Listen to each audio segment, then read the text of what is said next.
I just got back from an overseas trip to Australia last night, and I had some different ideas while I was traveling as far as some social arb investing opportunities, and I wanted to talk through those two ideas in this video.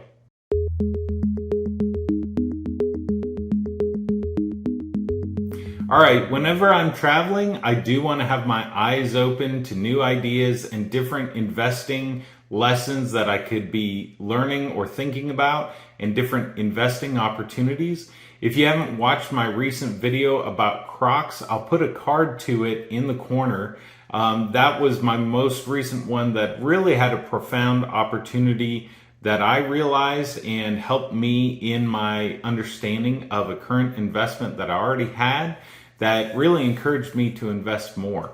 And so during this past week, I traveled to Australia, and the trip was a disaster in some ways, mostly in the traveling aspect. So right out of the gate, I have 3 different flights that are going to take me from my home in Birmingham to Australia. And the first flight gets delayed so much that it bumps back my whole chain of events to where I'm a day late getting to my destination. Well, that was just one hiccup, not that huge a problem. The explanation was that there wasn't enough manpower at the airport for them to actually be parking the planes on time. So literally, the guys that go out there and wave the flags to guide the planes in, they didn't have enough people doing that. So we're sitting there in the airport staring at a plane that we're supposed to get on. The people in the plane are stuck in the plane for multiple hours waiting for a chance to get off just because they can't park the plane without these people to guide them in. Well, I thought that was going to be a single issue. Okay, no problem. I get on site, have the work convention that I went to, and then a week later, as I get back to the US, I find out that total chaos is going on throughout the airline system. There have been weather situations going on at different major cities around the country, and I'm going to put a list on the screen right now of all the different major airports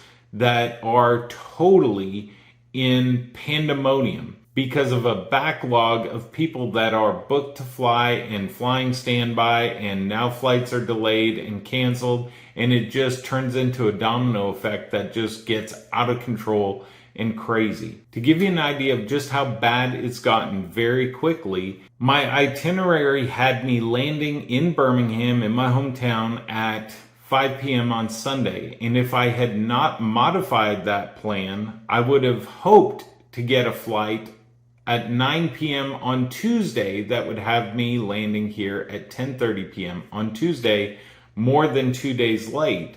But with the number of cancellations and delays, I think that would have been a shot in the dark, and I probably would have been put off till at least Wednesday or Thursday because there were so many different flights being delayed and canceled. So is this an investing opportunity? I don't believe it is for me because I don't short stocks. If I did short stocks, I would probably consider doing some major research into which of the airline companies is suffering the worst, is handling it the worst. And I really believe that the situation is that through the pandemic, airline companies were streamlining, they were trying to cut costs, they were trying to reduce any waste, and they've gotten to a place where they are trying to maximize their profits, which is a great thing, but they are really cutting the number of flights down as low as they can so that the flights are absolutely packed, which is fine. They want to make a profit. I understand that. That's good for them. The problem is, as soon as there's a hiccup, they have no flexibility. They don't have the staff. They don't have the seats to ever change plans. So when you have one flight that might have 200 customers on it get canceled, there are no spots on any of the other flights to absorb those customers, those people. And so, like in one situation, I was fortunate, I got on a flight that was standby. There were literally 60 people standing over at the gate behind me. I happened to be the first one to get my name on the list, which was fantastic. But there were only 7 or 8 people that were named to get on that flight through standby. So what about all the others? It just snowballs into a bigger and bigger problem the more flights get delayed. So in some situations when companies are having just incredible demand, you want to invest in those because they're going to have incredible returns, incredible profits, and that kind of thing, really great revenue. I don't see this as a good opportunity for the airlines because they're simply not able to adapt fast enough and make a profitable situation out of this. They're simply giving away airline credits, they're giving away vouchers, they're providing free room accommodations when they need to.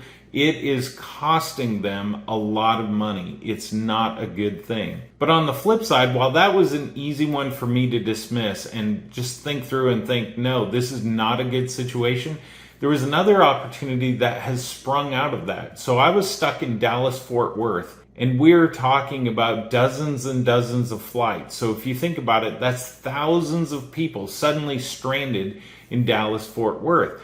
And while they all want to get a flight home, many of them are starting to realize that may not be the best option. So what's the go-to? What do you end up choosing to do? That's rent a car and drive and just give up on the flight part at all. Well, I'll tell you that at least for Dallas-Fort Worth Airport, every single vehicle at every single rental company was sold out and booked and taken way before the end of the day. And I know that they prioritize those locations because I travel quite a bit.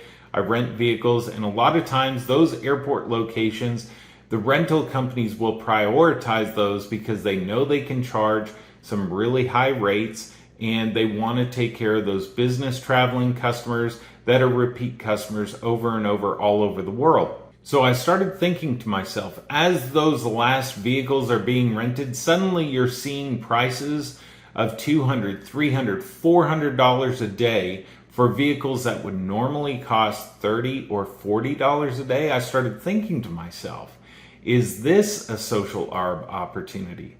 And in my case, I was able to secure a rental vehicle. I had to take an Uber to somewhere 30 or 40 minutes away and rent from a brand that I had never even heard of. But I was able to get one, and I spoke to the people there on site, and they were saying that yes, even though they're not like a national brand, that they had a huge surge in sales this week. They were setting records for their location, for their company. And if you think about it, if you think back to the long list of different locations that I was talking about, this is not a Dallas only problem, because the domino effect and the other weather situations that are going on across the country, this is happening at many different airports.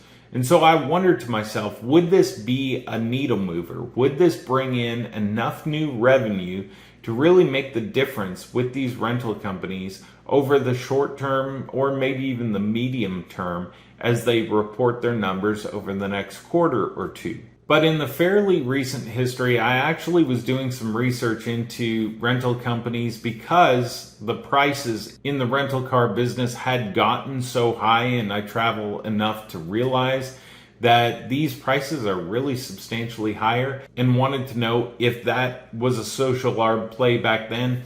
And the problem that I saw when I really started to dig into it and talk to different people from the rental car companies was twofold. Number one, they were having staffing problems. But the other thing was, during the past year when used car prices were sky high, do you remember that? It was only about a year and a half ago it started. The used car prices started going up and up and up, and got to a point where you could have potentially bought a brand new car a year or two before and sell it for more as a used car now, just because the used car price market was so sky high.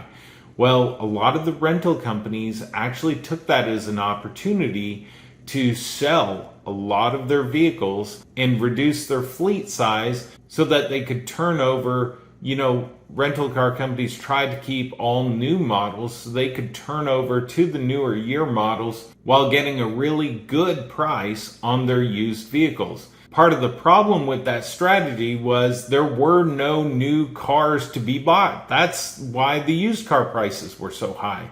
And so fleets were drastically smaller. So even if you're able to charge a higher premium on these vehicles because you're constantly running out of them, I didn't feel like this was going to be a profitable enough situation. While I understand why the rental companies did it, I think it maybe strategically have been a good move. I didn't feel like they were handling it well enough for it to really pay off for them at that point. And unfortunately, I don't think enough has changed with the rental car situation for me to really change my mind in this situation. And so I just wanted to share these social arb situations and my thought process along them, and I may be missing an opportunity here somewhere. Certainly, if you have a different opinion, I'd love to hear it in the comments below, but I find it helpful to think through and talk through these situations. And even if the situation doesn't result in an investment, I want to share the thought process with you so that you can be looking for opportunities around you and thinking through the opportunities that you see and try to make the best decisions that you can in your investing. Until next time, have a great day.